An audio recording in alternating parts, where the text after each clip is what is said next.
नमस्कार, मैं विजय बहादुर सिंह भारतीय जनता पार्टी राष्ट्रीय कार्य परिषद का सदस्य हूं और बलिया भारतीय जनता पार्टी का पूर्व जिला अध्यक्ष हूं।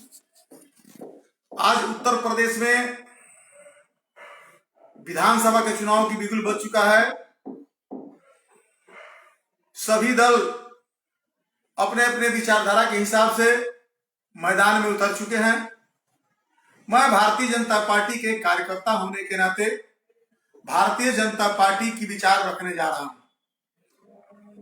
भारतीय जनता पार्टी एक राष्ट्रवादी सोच की पार्टी है और जनता का कल्याण राष्ट्रहित सर्वोच्च एजेंडे पर होता है। सबका साथ, सबका विकास, सबका विश्वास, न गुंडा राज न भ्रष्टाचार, फिर एक बार भाजपा सरकार। बंधुओं, विगत 5 वर्षों से भारतीय जनता पार्टी की उत्तर प्रदेश में उत्तर प्रदेश के यशस्वी मुख्यमंत्री पूज्य योगी आदित्यनाथ जी के नेतृत्व में आप सबने सरकार देखी है। भारतीय जनता पार्टी जो कहती है वो करती है और जो करती है वो दिखता है। हमने जो कहा, जो वादा किया था, उस वादे के हिसाब से हमने काम किया। भारतीय जनता पार्टी का ये वादा था कि न गुंडा राज न भ्रष्टाचार। भारतीय जनता पार्टी की सरकार बनते ही उत्तर प्रदेश के यशस्वी मुख्यमंत्री योगी आदित्यनाथ जी ने ये ऐलान किया कि जो भी अपराधी कृत्य में लगे हुए लोग हैं, या तो वो अपराध छोड़ दें या प्रदेश छोड़ करके चले जाएं, नहीं तो उनके लिए 2 ही स्थान हैं। या तो वो जेलों में चले जाएंगे नहीं तो ऊपर उठा दिए जाएंगे। और वही हुआ। 1000 से अधिक काउंटर हुए। सैकड़ों अपराधी जो लोगों को गोलियों से मारते थे वो पुलिस की गोली के शिकार हुए और बड़े बड़े अपराधी आज जेलों में बंद हैं। और बहुत अपराधी, कहीं योगी जी के जो पुलिस है उसके गोली का शिकार ना हो जाए, वो अपराध छोड़ दिए और जाकर के थानों में हाथ जोड़ करके वो सिलेंडर किए। आज उत्तर प्रदेश की आम जनमानस चैन की सांस ले रही है। यही उत्तर प्रदेश था जिस उत्तर प्रदेश में कोई भी उद्योगपति, पूंजीपति इस अपराध के वजह से, दंगा फसाद की वजह से पूंजी लगाने के लिए नहीं आता था।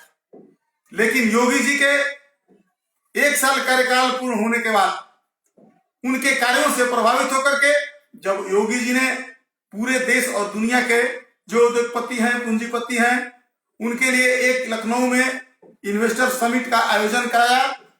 पूरे देश के उद्योगपति, पूंजीपति वहां इकट्ठा हुए और 4.5 लाख करोड़ रुपए का उन्होंने उत्तर प्रदेश में इन्वेस्ट करने के लिए घोषणा किया। और वह सब चीज आज दिखाई भी दे रहा है। उत्तर प्रदेश में दूसरा मुद्दा था, जैसे कि हमारा देश गांव में बसता है और 70% लोग खेती किसानी पर आश्रित हैं। हमारे देश के यशस्वी प्रधानमंत्री नरेंद्र मोदी जी ये कहते हैं कि हम कृषि को लाभकारी बनाएंगे। 2022 आते आते किसानों के आय को दुगना करेंगे और किसानों के कर्ज मुक्त करेंगे। हमारे उत्तर प्रदेश भारतीय जनता पार्टी ने एक वादा किया था कि हम आते ही किसानों के कर्ज को माफ करेंगे। 36,000 करोड़ रुपए किसानों के माफ किए गए। 1-1 लाख रुपए तक का ऋण किसानों का माफ हुआ। जो मैंने कहा वो मैंने किया। उत्तर प्रदेश के यशस्वी मुख्यमंत्री योगी आदित्यनाथ जी ने जो भी केंद्र सरकार की जन कल्याण की योजनाएं थी उसको 100% लागू करने का काम उत्तर प्रदेश ने किया। जैसे प्रधानमंत्री आवास योजना। ये आवास योजना उत्तर प्रदेश में जो भी, जैसे कि 2011 के आर्थिक सर्वे के अंतर्गत पूरे देश में करीब 11.5 करोड़ गरीबी रेखा के नीचे लोग थे। उस आधार पर उत्तर प्रदेश में जितने लोग उसके पात्र थे उन सबके खाते में सीधे 1,40,000 रुपया गया। बीच में किसी दलाल ने 1 रुपया लेने की साहस नहीं किया। इसी देश के प्रधानमंत्री राजीव गांधी हुआ करते थे, कहते थे कि मैं 100 रुपया भेजता हूं तो व्यक्ति तक पहुंचते पहुंचते वो 15 रुपये मात्र मिलता है। लेकिन हमारे देश के यशस्वी प्रधानमंत्री और उत्तर प्रदेश के यशस्वी मुख्यमंत्री ने तय किया कि हम 100 रुपया भेजेंगे तो 100 रुपया खाते में जाएगा। उसी तरीके से हमारे उत्तर प्रदेश की माताएं बहनें शौचालय के अभाव में पहले शाम होने का इंतजार करती थी और शाम को शौच करने के लिए हो जाती थी। काफी परेशानियां उनको होती थी। उनके परेशानियों को ध्यान में रखते हुए शौचालय योजना जो सबके लिए दिया गया था, जो भी शौचालय जिसके पास नहीं है 12,000 रुपया उनके खाते में जाएगा, वो शौचालय बना रहे हैं। और अधिकतम लोगों ने उत्तर प्रदेश के इस योजना का लाभ उठाया और अधिकतम लोगों के घरों में आज शौचालय है। आज हमारे माताएं बहनें शाम का इंतजार नहीं करती। उसी तरीके से हमारे केंद्र सरकार प्रधानमंत्री की एक योजना थी उज्ज्वला योजना। पहले गैस कनेक्शन एक मानक हुआ करता था कि जो लोग अमीर हैं, जो पहुंच पकड़ वाले लोग हैं, उन्हीं लोगों के घरों में गैस होता था। लेकिन देश के यशस्वी प्रधानमंत्री नरेंद्र मोदी जी ने यह तय किया कि मैं उन सभी गरीब भाइयों को भी, असमर्थ भाइयों को भी मैं गैस का फ्री कनेक्शन दूंगा जिनके पास गैस कनेक्शन नहीं है। और उत्तर प्रदेश में यशस्वी मुख्यमंत्री जी के नेतृत्व में भारतीय जनता पार्टी के कार्यकर्ताओं के सहयोग से उन सभी माताओं बहनों को फ्री में गैस कनेक्शन दिया गया जिनके परिवार में गैस का कनेक्शन नहीं था। आज उत्तर प्रदेश में सभी परिवारों के पास गैस कनेक्शन है। उसी तरीके से आयुष्मान योजना, पहले जिनके पास धन का अभाव था, गरीबी में जीवन यापन करते थे, या छोटे मोटे किसान हैं या कोई कुटीर उद्योग का धंधा करते हैं, उनके परिवार में जो काम करने वाले सदस्य, उनकी तबीयत खराब हो गई और इतनी तबीयत खराब हो गई कि ज्यादा पैसा उसमें लगने वाला है, जैसे कैंसर हो गया, हार्ट के ऑपरेशन की बात आ गई। इस तरीके के रोगों से निपटने के लिए, निजात पाने के लिए आयुष्मान भारत कार्ड के अंतर्गत 5 लाख रुपए तक परिवार में किसी भी एक व्यक्ति की तबीयत खराब होती है तो 5 लाख रुपए तक की दवा उसकी फ्री में किसी भी हॉस्पिटल में हो सकती है। ऐसे आयुष्मान भारत कार्ड सभी उन गरीब लोगों को दिया गया जो गरीबी रेखा के नीचे 2011 के आर्थिक सर्वे में आते थे। वहीं पर कृषकों के कृषि को लाभकारी बनाने के लिए और उनके आय को 1.5 गुना करने के लिए हमारे केंद्र सरकार ने और उत्तर प्रदेश सरकार ने भी इसके लिए काफी प्रयास किया। जैसे किसान सम्मान निधि, किसान सम्मान निधि के अंतर्गत उन सभी किसानों के खाते में 6,000 रुपया साल में आता है जिनके पास खेत है। अगर कोई 5 भाई है और 1 ही बीघा खेत है और खाता फटवा रहा है तो 5 भाइयों के खाते में पैसा आता है, तो 6,000 रुपया अगर आया तो 30,000 रुपया हो गया साल में। और किसानों के पास जब बुआई करने का जब समय आता है तो पैसे की बहुत कीमत रहती है, तो उस पैसे से काफी उनको हेल्प मिलता है। उसी तरीके से हमारे देश के अंदर जब अटल बिहारी वाजपेयी जी देश के प्रधानमंत्री हुआ करते थे, माननीय राजनाथ सिंह जी जब कृषि मंत्री हुआ करते थे, तो उन लोगों ने किसान क्रेडिट कार्ड चलाया था। 1 एकड़ पर उस समय 35,000 रुपए मिलते थे। अब उसका भी रेशियो बढ़ा दिया गया है और मात्र 4% के इंटरेस्ट पर किसानों को किसान क्रेडिट के आधार पर 50,000 रुपए तक लोन मिल जा रहा है। आप लीजिए लोन, खेती की बुआई करिए, जब फसल आपका तैयार हो गया तो उसको ले जाइए और क्रय केंद्र जो भारतीय जनता पार्टी के उस समय के जो अटल बिहारी वाजपेयी की सरकार थी और कृषि मंत्री राजनाथ सिंह जी थे, किसानों के उपज का क्रय केंद्र के माध्यम से खरीदने की योजना थी। उसके अंतर्गत आज भी किसानों का जो माल तैयार हो गया तो क्रय केंद्र पर ले जाकर के बेचते हैं और वो जो धन मिलता है उसमें जो हमें ऋण लिए हैं उस ऋण को जमा कर देते हैं और बचत से अपना विकास करते हैं, अपने बच्चों की पढ़ाई लिखाई की व्यवस्था करते हैं और आनंद से रहते हैं। उसी तरीके से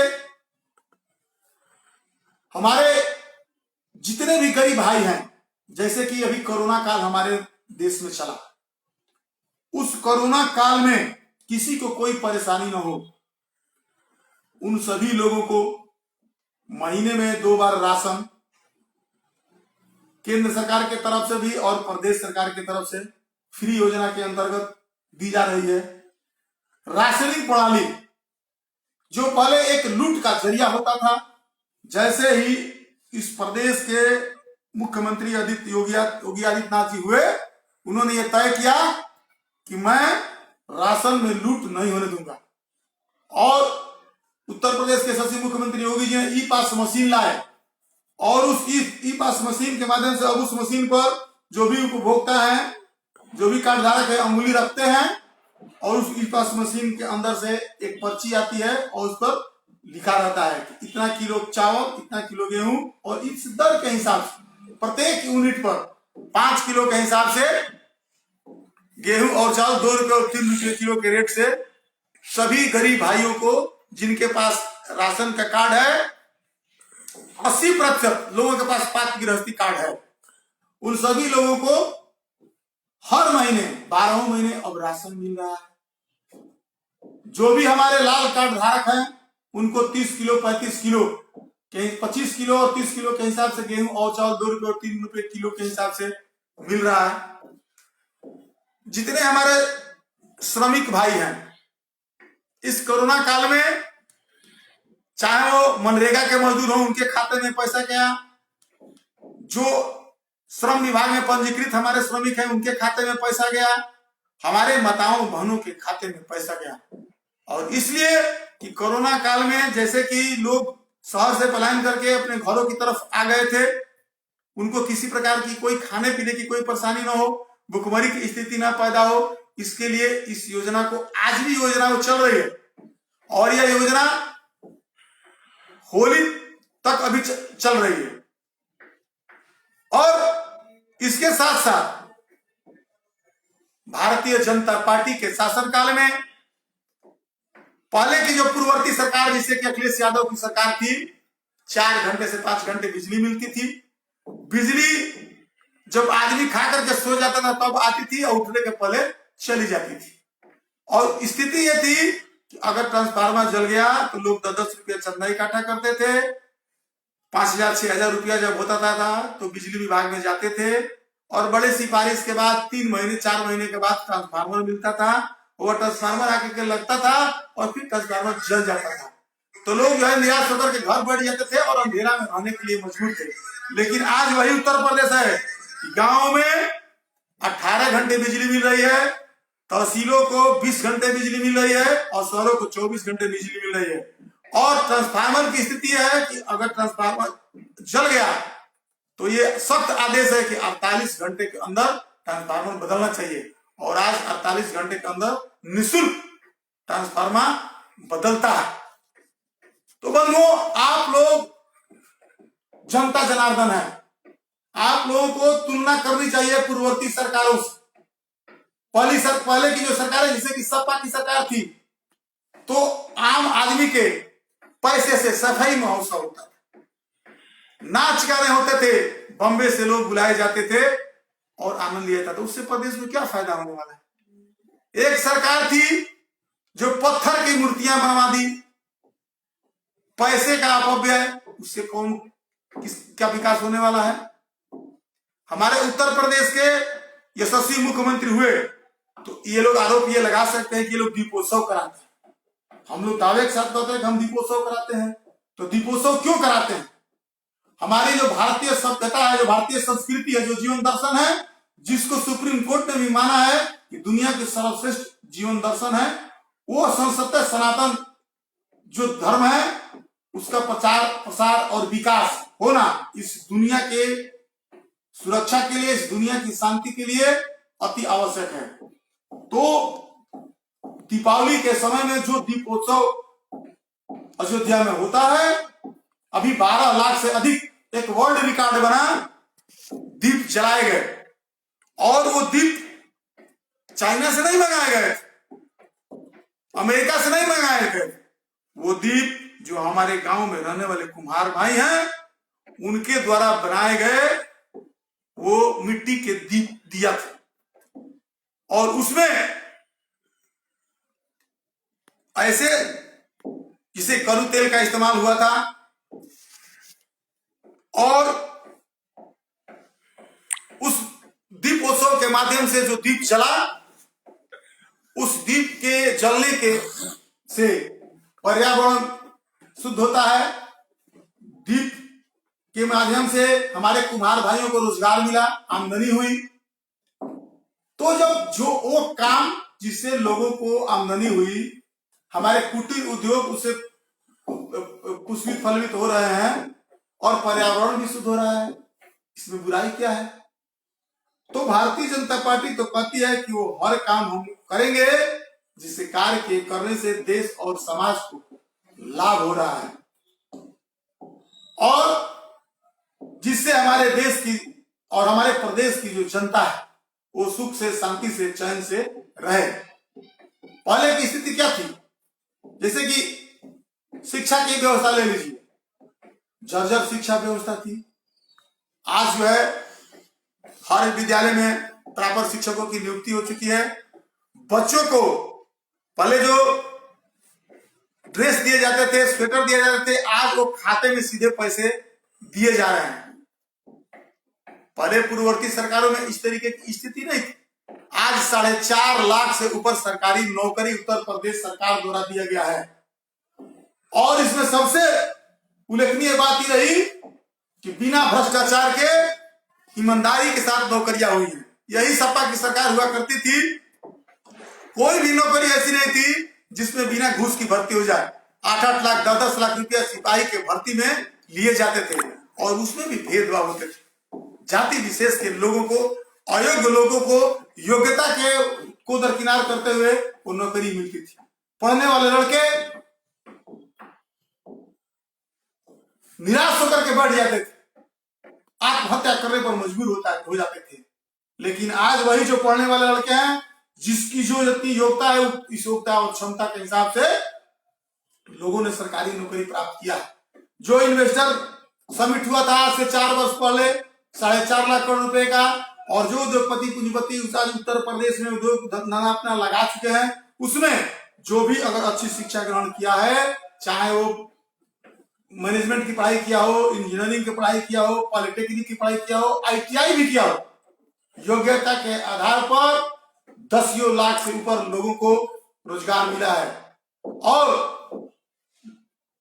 जो भी बच्चे जो रोजगार अपना करना चाहते थे, प्रधानमंत्री मुद्रा योजना के तहत और तमाम, जैसे कि उत्तर प्रदेश सरकार के तमाम योजनाएं जिससे लोग रोजी रोजगार अपना चला सके, और उस पर लोन दिया गया। उस लोन के माध्यम से लाखों हमारे नौजवान अपना रोजगार खोल लिए हैं, और उसमें स्वयं तो पैसा कमा ही रहे हैं, 10, 20, 50 लोगों को रोजगार भी दे रहे हैं। ऐसी हमारी भारतीय जनता पार्टी की सरकार है कि हमारी सरकार सुरक्षा भी दे रही है, रोजगार भी दे रही है, लोगों का विकास भी कर रही है। शिक्षा, चिकित्सा, सड़क, बिजली, पानी, स्वास्थ्य, सभी चीजों की व्यवस्था इतनी पर्याप्त हो गई है कि सभी लोग सुख और चैन से हैं। और अभी चुनाव आया है, निश्चित रूप से जनता ये निर्णय लेगी कि हमको क्या करना है। धन्यवाद।